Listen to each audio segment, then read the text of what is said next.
The breaking point. Commander Zyx'tal stared through the curved viewport of his small patrol vessel, watching as another colony burned.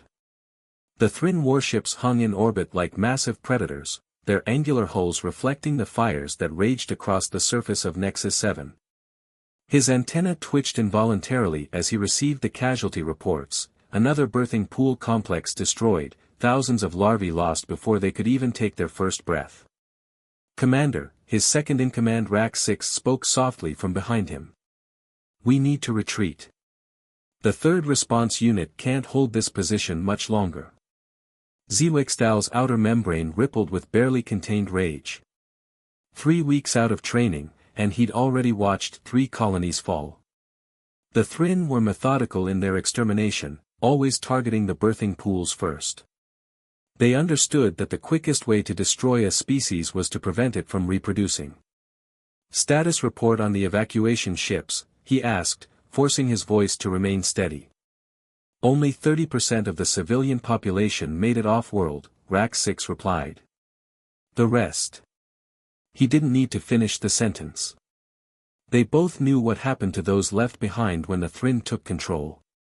Their ship, the Star Weaver, was supposedly the pride of the Nx'thal fleet, the newest model with experimental faster-than-light capabilities previously unheard of in vessels this size.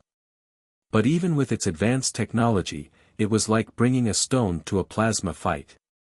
The Thrin's ships were larger, faster, and armed with weapons that could slice through their best shields like they were made of vapor. As they retreated from yet another lost battle, Zyx'tal remembered the histories he'd studied in the academy. Particularly, the stories about humanity, a species that had turned from peaceful exploration to devastating retribution after being betrayed by the Galactic community. In his quarters later that cycle, Zyx'tal pulled up the restricted archives on his personal terminal. The footage was old, dating back over 600 years, but it still sent shivers through his neural pathways. He watched as human cities burned under Slean missile attacks, saw the aftermath of the Jandice Collective's biological weapons tests. But most importantly, he studied what came after, when humanity emerged from its self-imposed isolation with technologies that shouldn't have been possible. "Studying the old wars again?"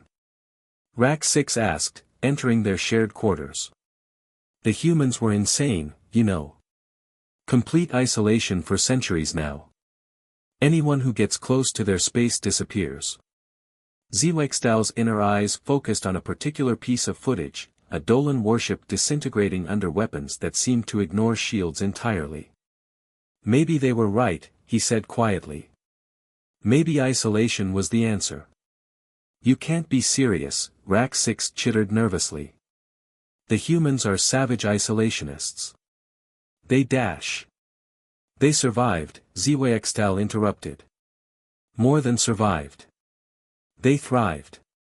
While the rest of the galaxy laughed at them, they built weapons that could destroy entire planetary atmospheres. While everyone dismissed them as primitive, they developed technologies that could render the strongest shields useless." He pulled up a star chart, highlighting the border of human space. No ship that had crossed that border in 6 centuries had ever returned. The humans had made their position clear: leave us alone, or face extinction. And they had the power to enforce that ultimatum. "The diplomatic corps is meeting with the Thrin again tomorrow," R'Ak-6 said. "Maybe this time dash." "This time will be like every other time," Zyx'tal cut him off. "They'll promise peace, sign treaties, and continue their extermination campaign while our leaders praise their own diplomatic achievements." He stood up, his decision made. "We've lost 43 colonies in the past cycle alone. The birthing pools on 12 worlds have been destroyed. Our species is dying, R'Ak-6. What are you suggesting?" R'Ak-6 asked, though his neural pattern suggested he already knew. "The Star Weaver has FTL capabilities that the Thrin can't track," Zyx'tal said. "We're literally dying while the galaxy watches." The humans, they understood something that we're only now beginning to learn. Sometimes, the only way to survive is to make yourself so dangerous that no one dares to attack you. R'Ak-6's antenna drooped. You're talking about desertion. About going to human space. That's suicide, Nx'thal. No one who's gone there has ever returned. No one who's stayed here has survived the Thrin either, Nx'thal countered. At least this way, we're choosing our own fate. He began inputting coordinates into the ship's navigation system. I'm not ordering you to come with me, old friend. But I can't watch another colony die while our leaders talk about peace with those who want nothing but our extinction. The next 12 hours were a blur of preparation. Nx'thal carefully selected his crew, those he trusted, those who had lost family to the Thrin, those who understood that sometimes survival required desperate measures. By the time the diplomatic corps announced another successful meeting with the Thrin representatives, the Star Weaver was ready. They slipped away during the changing of the patrol shifts, their small size and advanced engines making them nearly invisible to the standard detection systems. As they cleared the outer marker buoys, Nx'thal addressed his crew. We all know the stories about human space, he said. We know that no ship that has entered their territory has ever returned. But we also know that no species that has truly threatened humanity has survived either. The Thrin are methodically destroying our people, and the galaxy watches. Perhaps it's time we learn from humanity's example. The crew was silent, but their neural patterns showed determination rather than fear. They had all seen too much death, lost too many friends and family members to the Thrin's campaign of extinction. Setting course for the human border, Rax-6 announced, his earlier doubt seemingly resolved. FTL drive charging. As the stars began to blur around them, Nx'thal thought about the stories of humanity's revenge against those who had wronged them. The Sleen Empire's core worlds rendered uninhabitable by advanced Viridium weapons. The Jandice Collective destroyed by their own biological weapons, twisted and improved by human scientists. The Dolan civilization simply, gone. We're either about to make first contact in 600 years, he said quietly, or we're about to join the long list of those who disappeared in human space. He touched the control panel, initiating the final jump sequence. Either way, we're doing something. That's more than I can say for watching another colony die. The Starweaver disappeared into FTL, leaving behind a galaxy that had forgotten the price of betrayal, heading toward the space of a species that had never forgotten how to make others pay it. First contact. The transition from FTL to normal space was smoother than any jump Nx'thal had ever experienced. The Starweaver's experimental drive truly was a marvel of engineering, even if it wasn't enough to stand against the Thrin's superior weaponry. Status report, he called out, his outer membrane tingling with anticipation. All systems nominal, Rax-6 responded. We're approximately 3 light-years from the official border of human space.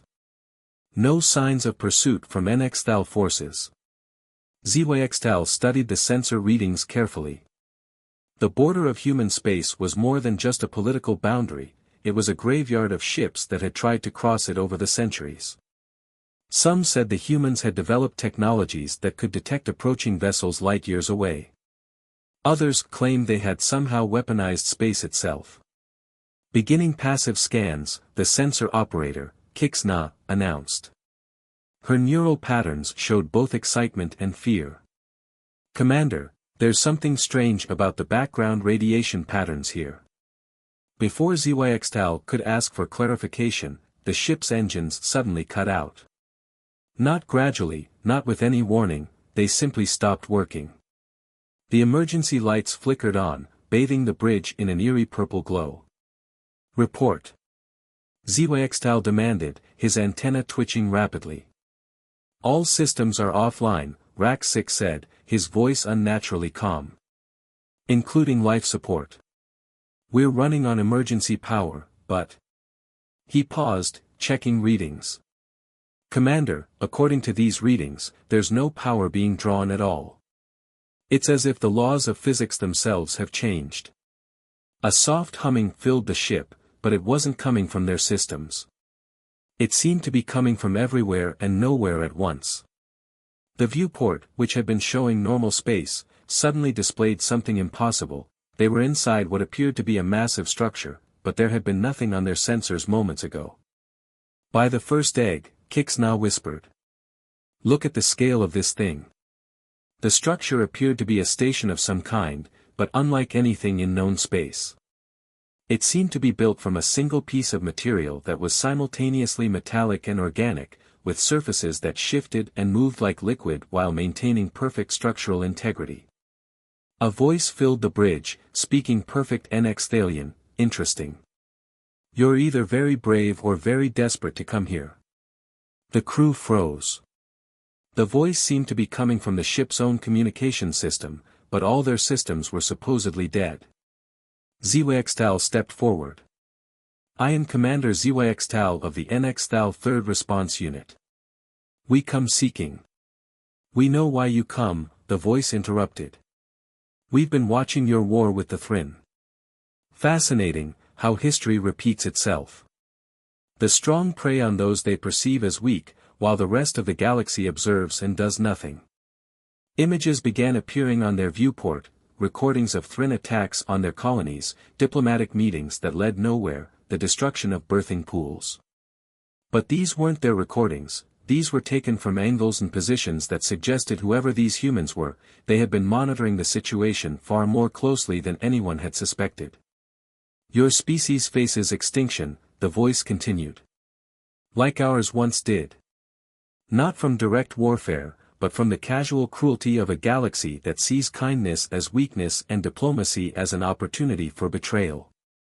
We came to learn, Zyx'tal said, choosing his words carefully. Our weapons are ineffective against the Thrin. Our technology is inferior. But you took revenge against those who wronged you. You developed weapons and defenses that made you untouchable. There was a long pause, and for a moment, Zyx'tal feared they had offended their mysterious hosts. Then, a new voice spoke, older, more authoritative. 600 years ago, humanity learned a harsh lesson about the galaxy. We learned that for all the talk of civilization and diplomacy, predators only understand one thing, the absolute certainty that attacking you means their own destruction. A door appeared in the wall of their bridge, a door that hadn't existed moments before. Through it stepped a human, or at least what they assumed was a human. The being wore no environmental suit, despite the different atmospheric requirements their species should have had. Its skin seemed to shift slightly, like the walls of the station, suggesting some kind of advanced biotechnology. I am Director Helena Chen, the human said, speaking their language without any visible translation device. Welcome to Gateway Station. You're the first visitors we've allowed to survive this far in 6 centuries. She smiled, but there was something predatory about the expression. Now, let's discuss why you're really here, and what humanity might be willing to teach you about survival in a galaxy of predators. The next several hours were simultaneously enlightening and terrifying. Director Chen led them through portions of Gateway Station, showing them technologies that defied their understanding of physics. Ships that could phase through solid matter, weapons that could selectively target specific genetic patterns, defensive systems that didn't just stop attacks but turned them back on their originators. Your arrival is timely, Chen said as they entered what appeared to be a massive research facility. We've been monitoring the Thrin's expansion. Their pattern of behavior is familiar. They're not just conquering for resources or territory. They're eliminating potential rivals before those rivals can develop the ability to resist them. Like the Dolan did to you, Zyx'tal said quietly. Chen's smile turned cold. The Dolan made a crucial mistake. They assumed that because we were technologically inferior, we were intellectually inferior as well. They never considered that we might be able to understand and improve upon their technology. She gestured to a holographic display showing the current state of the galaxy. The Thrin are making the same mistake with your people. Will you help us? Zyx'tal asked, finally voicing the question that had driven them here. No, Chen said simply. But we will teach you to help yourselves. She turned to face them fully. Humanity's isolation was never about hiding, Commander. It was about development. Evolution. We became something new out here in the darkness, something that the predators of the galaxy couldn't comprehend until it was too late. She waved her hand, and the holographic display changed to show technical specifications that made Nx'thal's inner eyes widen in shock. These are the base plans for what you would call a phase drive. It's centuries behind our current technology, but it's centuries ahead of anything the Thrin have. Consider it a starting point. Why? Rax-6 asked, speaking for the first time since they'd been brought aboard. Why help us at all? Chen's expression became contemplative. Because 600 years ago, humanity faced a choice: become predators ourselves, or become something else entirely. We chose the latter. We evolved.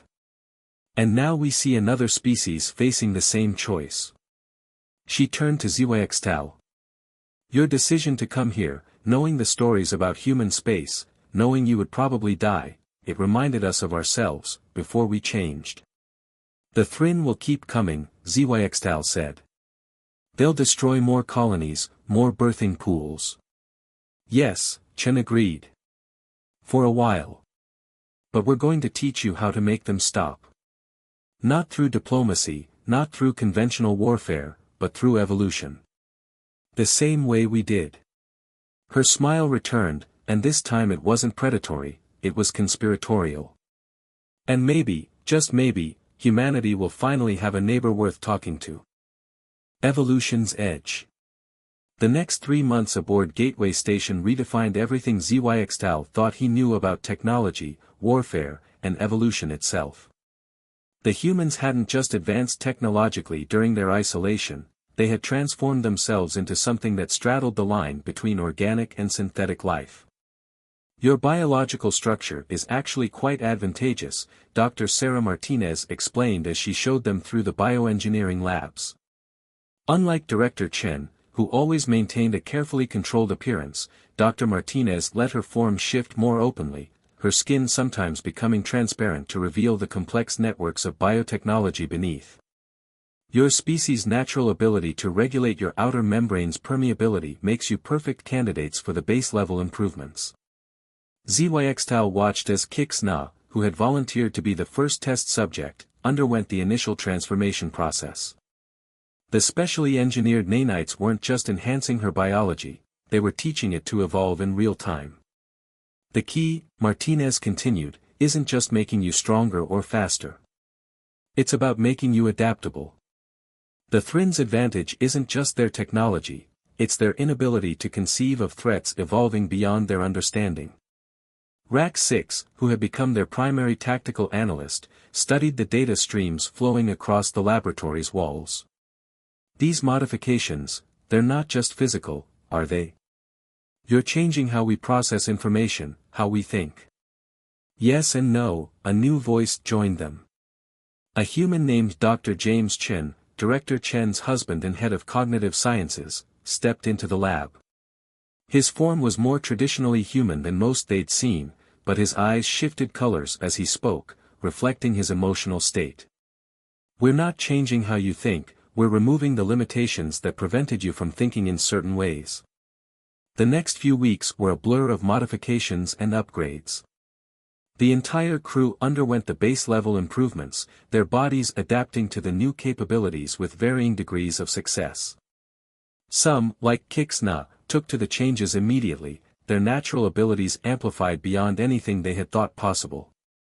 Others, like their weapons officer Vextor, required multiple adjustments before their biology accepted the modifications. But it was the technological knowledge transfer that truly opened their eyes to the possibilities. The humans weren't just giving them weapons, they were teaching them to think about technology in entirely new ways. Conventional shields try to stop incoming attacks, Helena Chen explained during one of their tactical sessions. That's fundamentally flawed thinking. You're still accepting the enemy's frame of reference, still playing by their rules. She gestured, and a holographic demonstration appeared. Watch what happens when you instead create a localized space where their rules of physics simply don't apply. The demonstration showed a Thrin warship firing at a seemingly unprotected target. But as the energy beams approached, they simply ceased to exist. Not deflected, not absorbed, they entered a region of space where the laws that governed their existence no longer held true. This is why no one who attacked human space ever returned, Zyx'tal realized. You weren't destroying them, you were making it impossible for their weapons, their ships, even their basic technology to function. Precisely, Chen smiled. But that's just the beginning. Show them the Nexus project, James. Dr. Chen's eyes shifted to a deep blue as he brought up new schematics.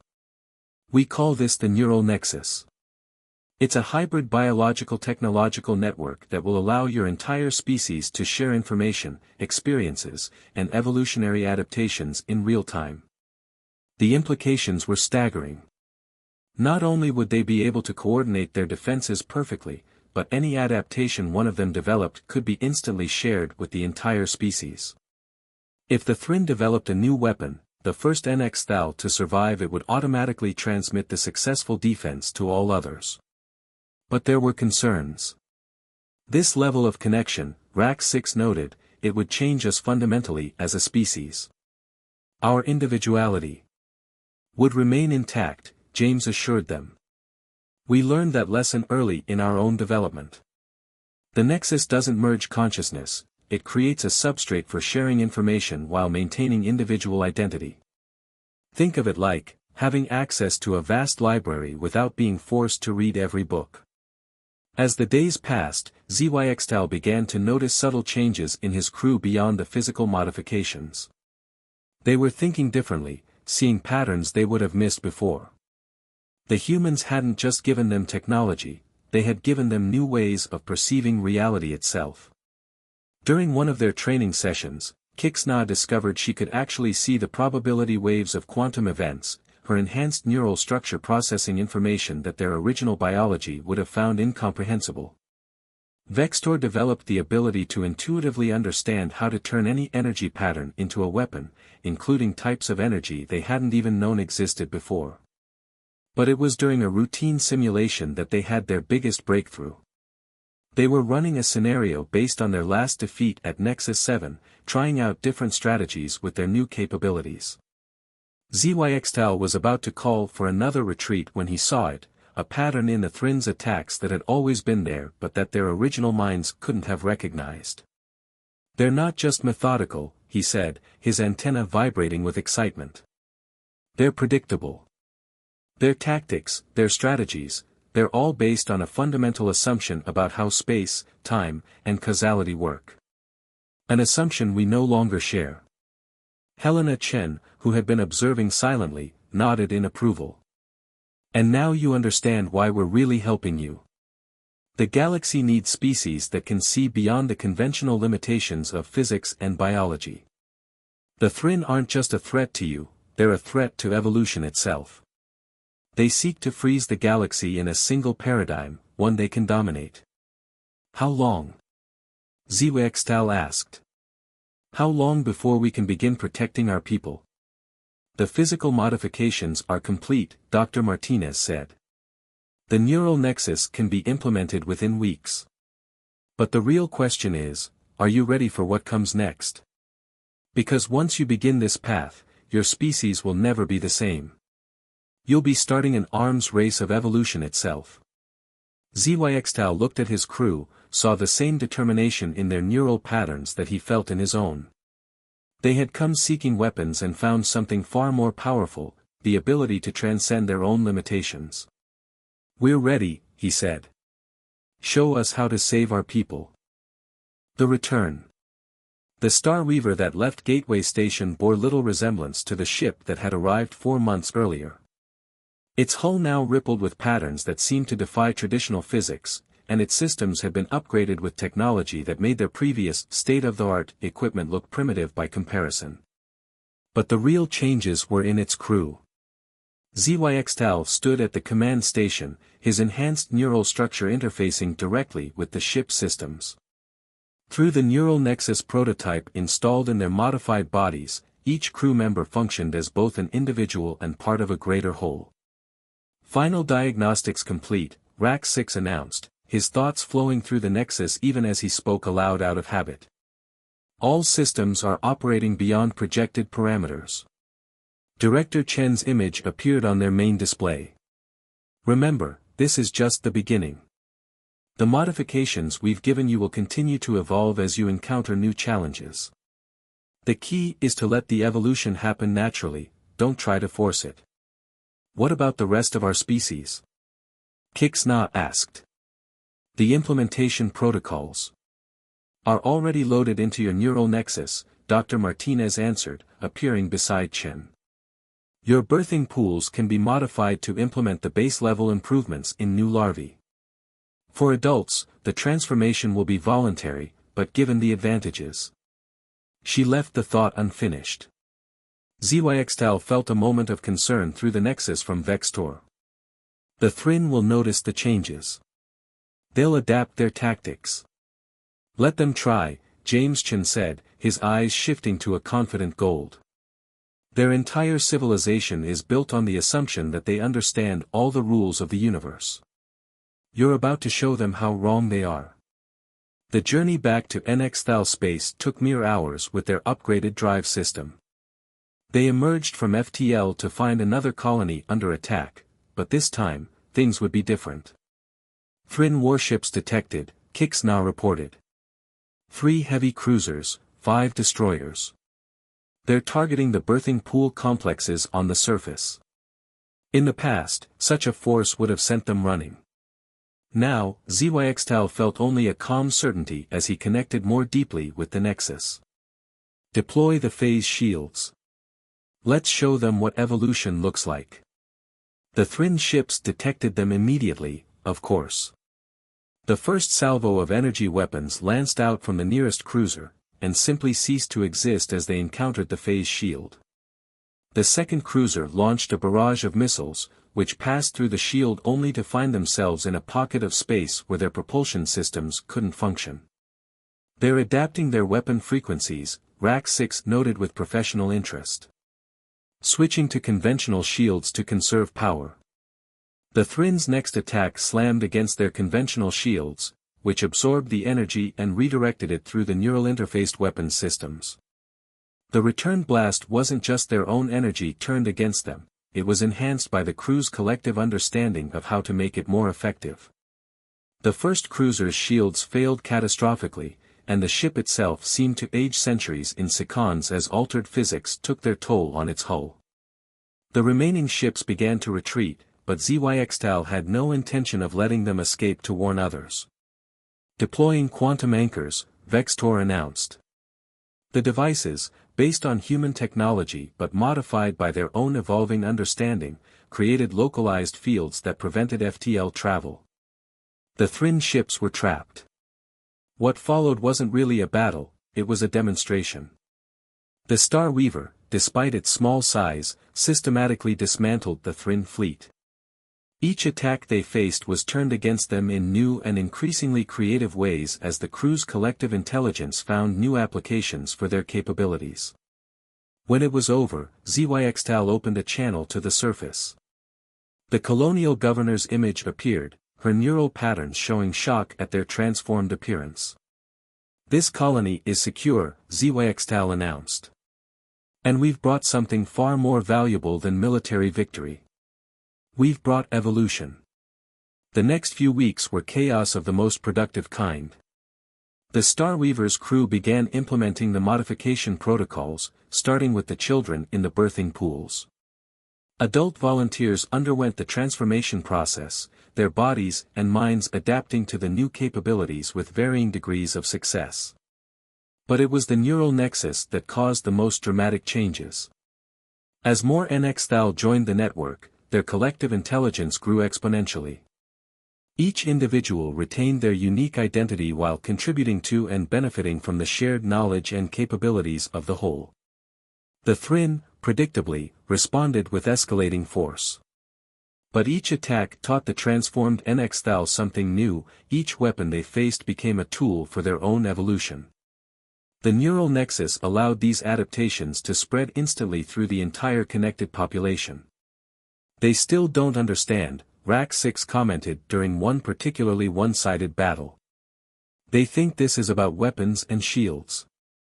They don't realize we're not just fighting them, we're transcending the limitations they take for granted. The turning point came at the Battle of the Crimson Nebula. The Thrin, finally realizing the magnitude of the threat they faced, committed their entire battle fleet to a single massive assault.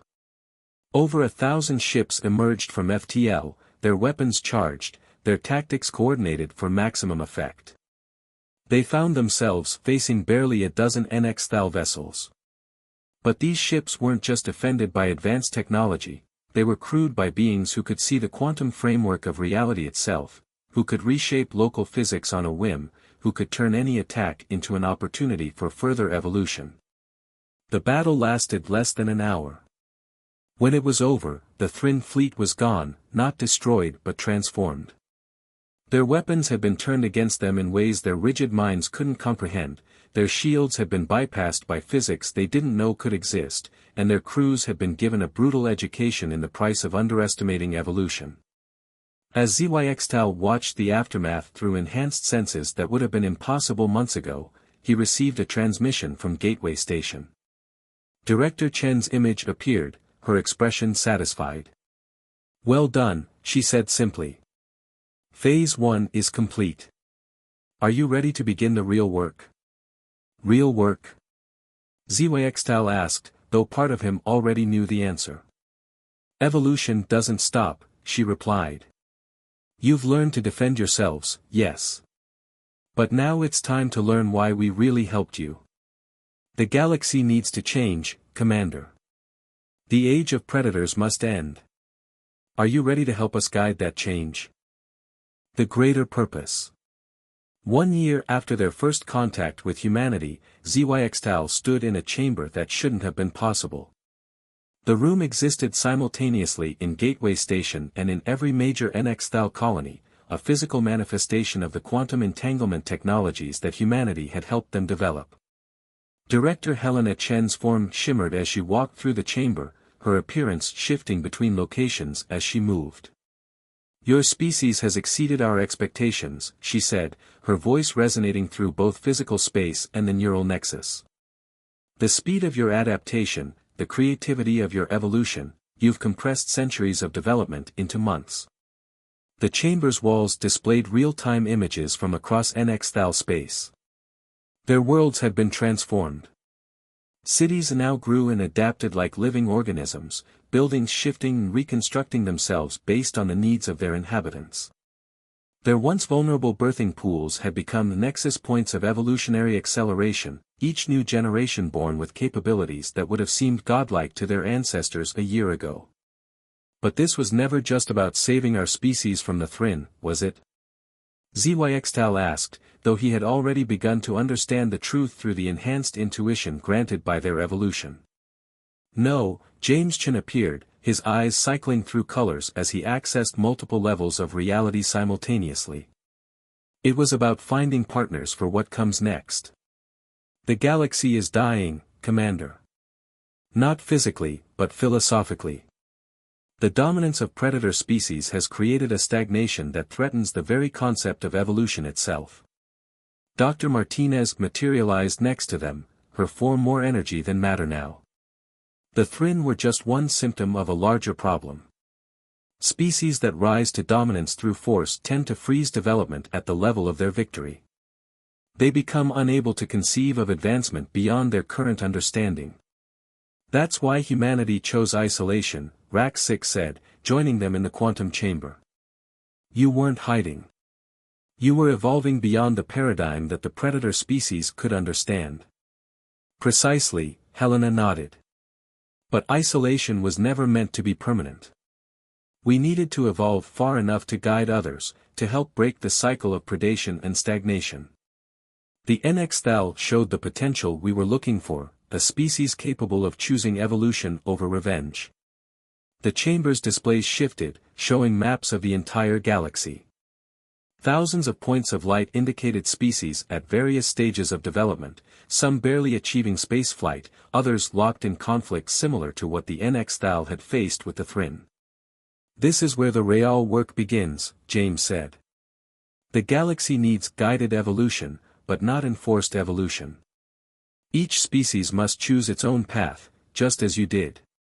Our role, humanity's and now the Nx'thal's, is to provide that choice. Zyx'tal watched as the neural nexus processed this information, showing him possibilities he would never have been able to comprehend before. The quantum chamber network, he realized. It's not just for communication, is it? It's a prototype. For what we call the Galactic Nexus, Helena confirmed. A voluntary network of evolved species, each maintaining their individuality while contributing to the collective advancement of all. The predator-prey cycle ends not through warfare, but through transcendence. The displays showed simulations of possible futures. In some, the galaxy remained locked in endless cycles of conquest and retaliation. In others, species followed the path that humanity and now the Nx'thal had pioneered, choosing to evolve beyond the limitations that made such conflicts possible. We've identified 17 species currently facing extinction-level threats, Dr. Martinez explained. Like the Nx'thal, they have the potential for rapid evolution if given the opportunity. Unlike the Nx'thal, they don't have the advantage of a single, clearly identifiable enemy to unite against. That's where we come in, Raksik said, understanding flowing through the nexus. We're not just proof that evolution beyond the predator paradigm is possible, we're living examples of how to achieve it. Yes, Helena smiled. Humanity chose isolation to evolve. The Nx'thal will help us prove that evolution through connection is equally viable. Different paths to the same destination, transcendence beyond the limitations that make predation seem necessary. The quantum chamber hummed with possibility as more Nx'thal joined the discussion through the neural nexus. Their collective intelligence processed the implications, seeing patterns and connections that would have been invisible to their unevolved selves. The Thrin's defeat wasn't an end, Zyx'tal said, finally understanding the full scope of what humanity had helped them achieve. It was a beginning. They're part of this too, aren't they?